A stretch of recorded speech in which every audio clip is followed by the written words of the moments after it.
Bien, esta pequeñita presentación se debe a un editor de diagramas. En el mercado podemos encontrar varios. Este es un editor de pago de la casa Microsoft, que es el Microsoft Visio.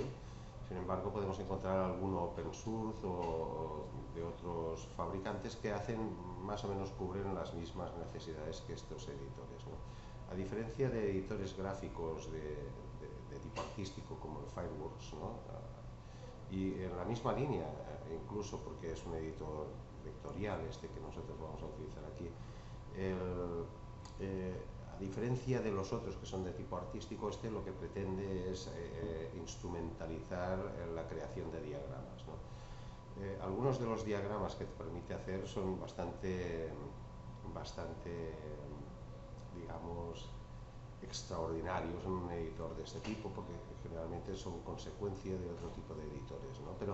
Pero nos ayuda, sin necesidad de tener demasiados instrumentos o otro tipo de programas, a crear gráficos que suelen acompañar las memorias de los proyectos, ¿no? La apariencia que tienes esta es un editor muy sencillito. Esta presentación es muy breve, dado que hay poca cosa, digamos, que explicar sobre su funcionamiento, y en principio deberíamos buscar en cualquier editor de este estilo que nosotros utilicemos unas características básicas, ¿no?, que nos ayuden a generar los diagramas que nos van a ser necesarios para crear la memoria, ¿no?, que van a ir acompañando la memoria, y que nos van a ser necesarios más que acompañar para ilustrar la memoria, para nosotros poder validar o validar el diseño, básicamente. Estos diagramas son los que nos van a permitir percibir o detectar posibles anomalías en el diseño o en la organización más adelante, ¿no? Bien, como veis, hay un menú arriba, un menú a la izquierda, en donde ya se nos cargan una serie de opciones. En principio es muy sencillo, o sea, todos los diagramas más o menos se comportan igual, excepto alguno digamos, más específico, ¿no?, que se comportarían de manera diferente, pero en general lo que nos permite es generar un diagrama con una serie de conectores, y la gran ventaja con respecto a otros editores de gráficos es que esos conectores se mantienen activos mientras nosotros estamos diseñando, de manera que podemos modificar la posición, podemos modificar las conexiones sin necesidad de ir repintando continuamente cada uno de los elementos, ¿no?, del gráfico. Entonces, posiblemente uno de los que más utilidad va a tener para nosotros es el diagrama de flujo. Aquí en las formas, que son cada uno de los iconos que nosotros vamos a conectar con flechas, básicamente, vemos que tenemos un menú principal en el cual nos dice, bueno, vamos a encontrar formas de diagrama de flujo, de ingeniería, de mapas y planos de planta, de negocios, de programas, de software y base de datos. Si nosotros cargamos uno, por ejemplo, de software, base de datos, notación de la base de datos de Chen, nos vamos a encontrar aquí, pues bueno, con unos iconos en la zona de la izquierda correspondientes a ese tipo de gráfico, ¿no? Si por ejemplo, escogemos una de ingeniería de procesos, anotaciones de procesos, nos va a cargar pues los gráficos correspondientes a este tipo de diagrama. Uno de los más utilizados, en nuestro caso, va a ser los diagramas de flujo, que los vamos a utilizar tanto como muchas veces como organigramas, o como una manera de explicar el funcionamiento o el comportamiento de nuestra aplicación, de ese diseño que estamos haciendo, ¿no? Entonces, podemos cargar las formas del diagrama de flujo básicas, que serían estas de aquí, que son bastante estándar, o sea, se describen procesos, subprocesos o procedimientos, decisiones, inicio o finalización, donde hay datos, donde hay una base de datos. Bueno, las formas las puedes hasta cierto punto personalizar, etc., ¿no? Entonces se trata de, en este espacio blanco, pues ir creando ese diagrama. Para ello introducimos la primera de las formas, ¿no? Por ejemplo, pues la de proceso, y a partir de ella podemos ir introduciendo más formas. En principio, cuando nos colocamos encima de ella se nos activan las 4 flechas, ¿no? Y para cada una de las flechas podemos establecer alguna de las formas que tenemos aquí a la izquierda.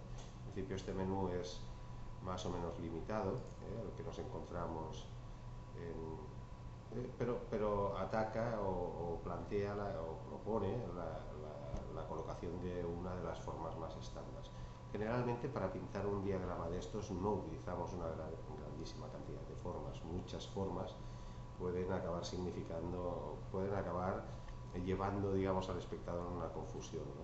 O sea, pero en todo caso siempre podemos adecuar o podemos personalizar hasta cierto punto estas formas para que representen aquello que nosotros deseamos, ¿no? Entonces, sin entrar en detalles de qué es lo que podemos hacer, el funcionamiento pues sería este. Nos colocamos encima de la forma, esperamos a que se nos activen las flechas, incluimos, pues, por ejemplo, un rombo que sería una decisión, y a partir del rombo vamos introduciendo otro proceso, por la parte de abajo pues un subproceso, este subproceso nos puede llevar a otra decisión, etcétera, ¿no? Entonces, una decisión generalmente pues es una manera de abrir el árbol, ¿no? Pero hay otras, ¿no? En todo caso, tanto la cantidad de iconos como de relaciones o conectores que vamos a utilizar dependerá muchísimo del diseño que nosotros hagamos.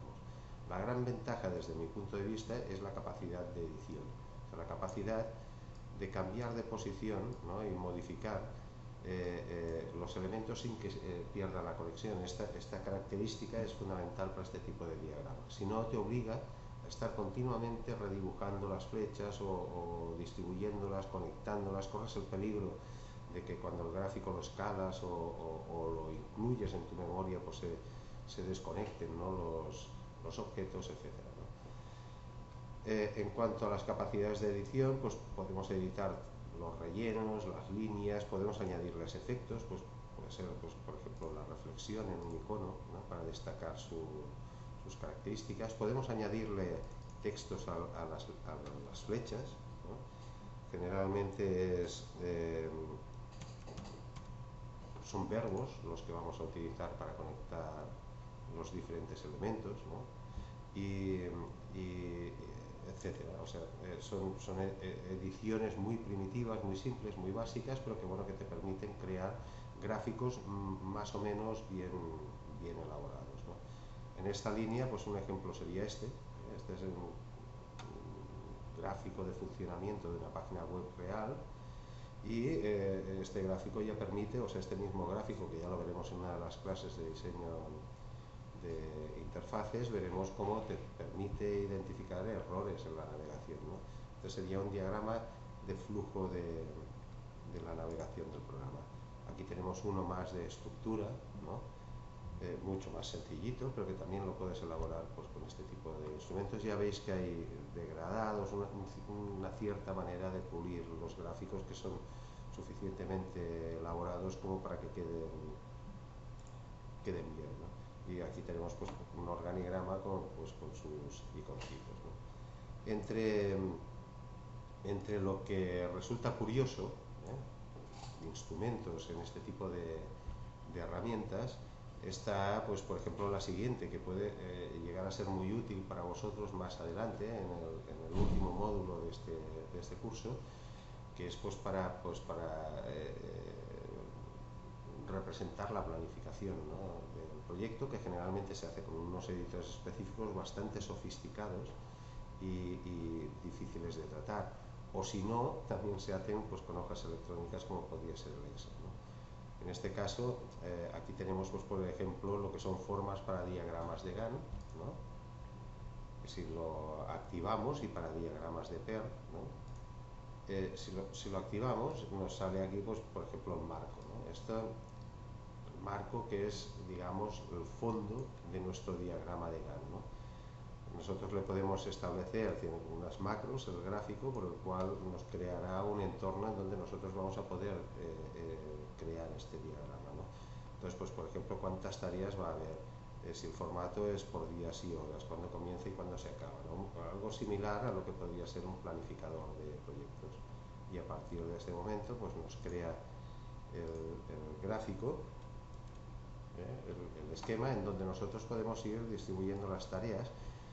No hay inteligencia detrás, digamos, no hay inteligencia desde el punto de vista de los datos de las tareas, pero te facilita la creación de un diagrama que de otra manera pues posiblemente pues sería más laborioso, ¿no? Lo tendrías que tratar desde un punto de vista gráfico, ¿no? Bien, igual que este tipo de diagrama que se aparta un poco de los que son de procesos, ¿no? De flujos, que son más de planificación, pues podemos encontrar nosotros que pueden sernos útiles, ¿no? Vuelvo a insistir que desde mi punto de vista lo básico es que nosotros podamos hacer, o sea, la importancia de este diagrama de flujo, por ejemplo, es muy elevada en el diseño de una aplicación, y la importancia del gráfico de la planificación es relativa. Pues hay otras maneras de explicar cómo planificas eso, ¿no? El diagrama de Gantt está muy bien, pero bueno, también hay otros instrumentos que te lo dan junto con los cálculos, ¿no? Entonces, de lo que se trata es sobre todo de poder tener un instrumento más, ¿no? Y estos instrumentos, sea el Visio o sea cualquier otro que vosotros tengáis accesible, lo que le tenéis que pedir siempre es que, aunque sean muy primitivas y muy simples las formas, o sea, desde el punto de gráfico sea muy elemental, lo que le tenéis que pedir es que os permita modificarlo con facilidad, que sea flexible en el uso. Bien, pues esto es una pequeña introducción a este tipo de herramientas que creo que son interesantes, que podáis utilizarlas en adelante en el curso. Eso es todo y hasta la próxima.